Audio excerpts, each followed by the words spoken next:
الرحمن الرحيم. ومن المؤمنين رجال صدقوا ما عاهدوا الله عليه، فمنهم من قضى نحبه ومنهم ومن ينتظر وما بدلوا تبديلا.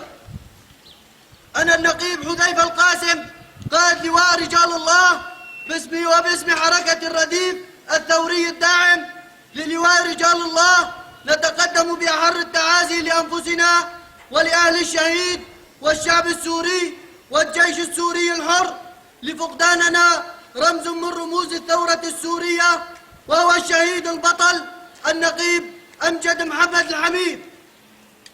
ونؤكد لشعبنا السوري العظيم بالمتابعة والسير على خطى ونهج الشهيد حتى تحقيق إحدى الحسنيين، الشهادة أو النصر.